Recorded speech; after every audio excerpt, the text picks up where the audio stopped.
Peu de choses me taraudent davantage que la gluante couche de médiocrité recouvrant notre monde. Parmi les hauts sentiments que possèdent les hommes, de leur aspect sublime et splendide, de ces hautes cimes auxquelles puissent se percher nos âmes. Néanmoins, c'était ce que l'ancien monde avait à offrir. À présent, notre univers commun constitue un amalgame rabougri d'émotions bassement animales.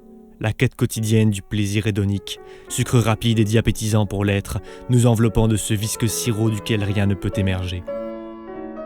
C'est ainsi que s'accomplit prophétiquement la quête utilitariste du bonheur global et de la jouissance gratuite.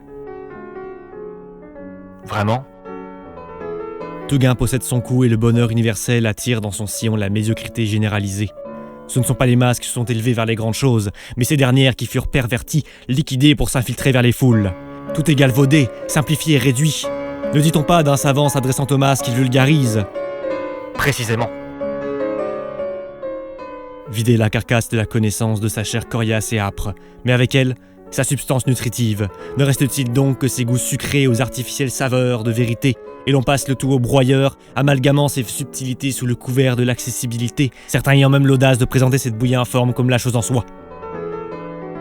Qui donc sont ces usurpateurs, ces joueurs de flûte qui ont inoculé le ver dans la pomme ? Ceux prétendant au bien commun, au bonheur universel. Comme cette tâche est impossible, car les hommes sont si denses, des êtres d'une complexité sans équivalent. Il convient donc, afin de rendre ce grand projet réalisable, d'en réduire au maximum les caractères individualisants au tronc commun le plus bovin qu'est la recherche du plaisir et l'évitement de la souffrance. Et de l'autre main, diaboliser les sentiments nobles et raffinés, conséquences de travail, de patience, de longue digestion souvent difficile, du sacrifice de soi et d'intégration tragique. Fondation du sublime.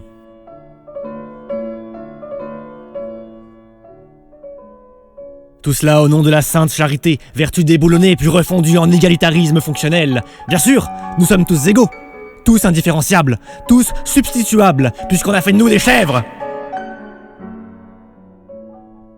Aux esprits sensibles à ce discours, ceux qui se sentent résonner à travers ces mots, sortez de ces eaux tièdes et douces, puis nagez à contre-courant vers les rivages de cette île aux falaises de marbre. Traversez ces flots tumultueux mais vivaces, puis pénétrez l'abîme de l'île, seul chemin vers son sommet. C'est en éprouvant votre âme que vous parviendrez à la noblesse et à la grandeur. Laissez vanité et orgueil sombrer, là où vous allez vous n'en avez pas l'usage. Aux autres, au contrarié, je vous prierai d'aller au-delà des simples mots, de chercher le sens en saisissant la perche que je vous tends. Autrement, restez là où vous êtes. Vous n'êtes pas fait pour cela et serez engloutis tôt ou tard. Car c'est bien nous, au-delà des océans informes, qui bâtirons au sommet de l'île notre colosse de marbre, de bronze et d'or, lui qui reflètera les rayons crépusculaires vers les eaux, éblouissant ces âmes damnées d'une dernière lueur. C'est notre rôle de charcuter nos mains en taillant la pierre, de briser nos dos en les transportant, de brûler nos paumes sur le métal brûlant et de chuter en dorant les lauriers de notre œuvre. Car mieux vaut tout cela que de mourir noyé.